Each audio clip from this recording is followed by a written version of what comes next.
आसपास या 1250 1270 के आसपास प्रॉफिट बुक कर सकते हैं। ओके, इसमें एक चीज़ और ध्यान रखिएगा आप हैप्पीएस्ट माइंड में मुकेश जी, चूँकि ये मतलब क्लाउड के लिए बहुत बड़ा काम करते हैं, ये डिजिटल और डेटा के लिए, और AWS के लिए काम करते हैं। तो दुनिया भर में आप देखिए क्या हालत चल रही बड़ी टेक कंपनीज़ की, तो इसलिए उसका इम्पैक्ट इनके ऊपर भी आएगा ही आएगा। तो आपको वेट करना पड़ेगा, जैसा कि गाबा जी कह रहे हैं। तो हैप्पीएस्ट माइंड पे ये रहा आपके लिए बन रही। गाबा जी रुकिएगा, आप एक जरा मैनेजमेंट से बात करते हैं। आज मदरसन वायरिंग के नतीजे जो आए हैं वो सेकेंड क्वार्टर को मिले जुले से दिख रहे हैं। कंपनी का मुनाफा तो 2% करीब बढ़ा है, हालांकि रेवेन्यू में काफ़ी बढ़िया था, 30% की 30-31% की ग्रोथ दर्ज गई है, लेकिन मार्जिन जो है उसमें हल्की सी गिरावट देखने को मिल रही है। क्यों आई है गिरावट और आगे का क्या आउटलुक है, इस पर बातचीत करेंगे। बातचीत करने के लिए हमारे साथ है कंपनी के चेयरमैन विवेक चांद सहगल जी। विवेक सर, बहुत बहुत स्वागत है आपका CNBC आवाज़ पर। ये इस सेकंड क्वार्टर में हम देख रहे हैं बहुत सारी कंपनीज में एक बड़ा एकदम सिमिलर ट्रेंड है ना, रेवेन्यू ग्रोथ बहुत अच्छी लेकिन मार्जिन हिट हो रहे हैं। क्यों हुए ऐसे? देखिए, बाकियों का मुझे मालूम नहीं, पर हमारी कंपनी के 2 नए प्लांट हम लोगों को बहुत ही जल्द शुरू करने पड़े, क्योंकि डिमांड इतनी पुल बैक ज़्यादा आ गई थी, और 2 जगह में हम प्रोडक्शन कर रहे थे, दोहरा कॉस्ट था। तो ये एक ही क्वार्टर के अंदर में आप समझिए कि ये इम्पैक्ट है। अगर आप हमारा हाफ ईयरली रिजल्ट देखेंगे तो आपको मालूम पड़ेगा कि कितना बढ़िया रिजल्ट्स है। जी, तो ये जो जिस वजह से आप कह रहे हैं कि कुछ प्रोग्राम शुरू करने पड़े जल्दबाजी में, वन टाइम कॉस्ट आई, क्या ये मैं मान के चलूँ कि अगले क्वार्टर से इक्वलाइज हो जाएगा या ये भी प्रेशर बना रहेगा कुछ और क्वार्टर्स तक? नहीं, काफी हद तक मिटिगेट हो जाएगा। कस्टमर्स से बात हो गई है और उनकी जो प्रॉब्लम्स हैं उनके सामने, और आई थिंक ये इसी क्वार्टर तक सीमित रहेगा। इसी क्वार्टर। अच्छा सर, ये जो EV व्हीकल्स है, ये सेगमेंट बहुत तेज़ी से ग्रो कर रहा है और इसके लिए आप काम भी कर रहे हैं अक्रॉस द बोर्ड, 2-3 व्हीलर तमाम कंपनीज के लिए। क्या एक्सपेक्टेशंस इसमें रखनी चाहिए, कब तक आपके मेटेरियलाइज हो जाएंगे ये प्रोग्राम्स?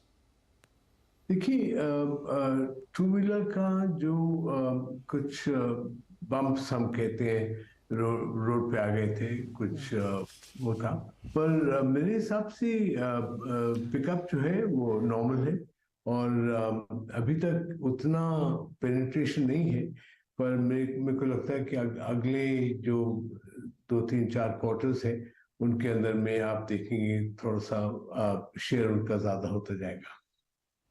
ओके सर, ये जो दो सवाल एक साथ जोड़ के पूछ रहा हूँ। एक तो ये इनपुट कॉस्ट के बारे में मुझे बताइएगा, दूसरा ये जो आपका बिजनेस है वायरिंग हार्नेस वाला, इसको इंडस्ट्री वाइड अगर हम देखें, खासतौर पे 2 व्हीलर में देखें, तो वहाँ बहुत अच्छी ग्रोथ अभी नहीं देखने को मिल रही है। अगर एक खास सेगमेंट को अगर हम छोड़ दें जहाँ पे एक अपटिक देखने को मिल रहा है, तो जो सेकेंड हाफ आपके लिए होगा वो कैसे पैन आउट होगा?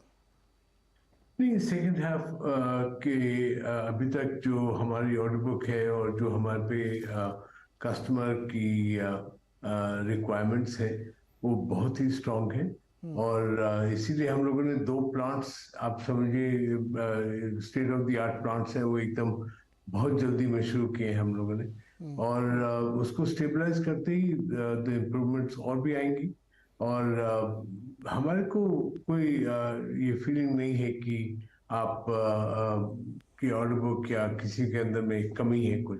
तो second half should be relatively good, अगर कोई और हादसा नहीं होता है इंटरनेशनली।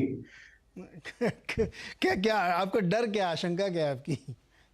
नहीं, मुझे कोई आशंका नहीं है, मैं तो नहीं मतलब एक्सटर्नल एनवायरनमेंट में कोई डर आशंका आपको?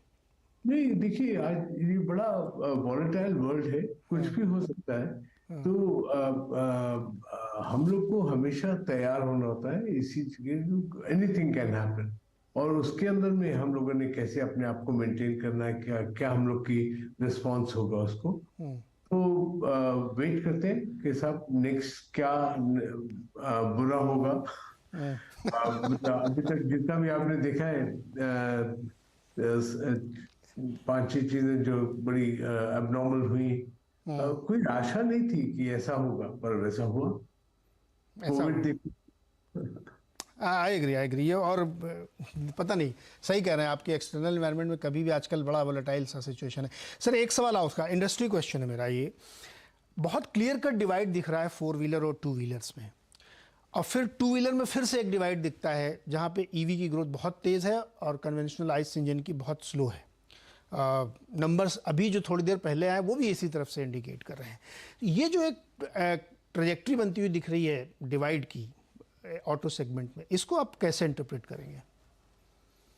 इसमें कुछ ज्यादा इंटरप्रेट करने की जरूरत नहीं है हम लोगों को, जो द सप्लाई बेस में है, क्योंकि अगर जो चेंज है अगर वो इलेक्ट्रिक की तरफ है तो the value of the harness ज्यादा ऊपर जाती है, और जो आईसी इंजन्स हैं और उनका बड़ा स्टेडी नंबर्स है। तो मैं सोचता हूँ कि ये कस्टमर के ऊपर में डिपेंड करता है वो किस चीज को जाएगा, और ज्यादा इसमें हम इसलिए नहीं करते क्योंकि हम इंजन से एग्नोस्टिक हैं, पर हाँ इलेक्ट्रिक व्हीकल में हमारा कंपोनेंट्स का कॉस्ट वगैरह जो है वो ज्यादा होती है, तो हमारे लिए दोनों तरफ से ठीक है। ओके, थैंक यू सर हमारे साथ जुड़ने के लिए।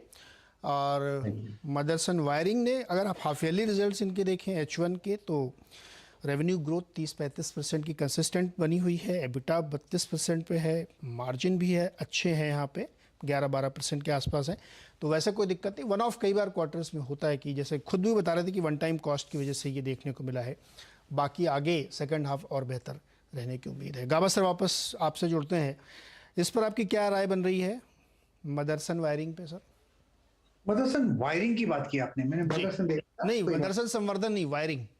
मदरसन वायरिंग का चार्ट मुझे मिल नहीं रहा है, देखता हूँ। 82 रुपये पे है। चलिए खैर, इसको आप देखिएगा, तब तक हम एक कॉलर ले लेते हैं, बातचीत करते हैं। नंद किशोर सचदेव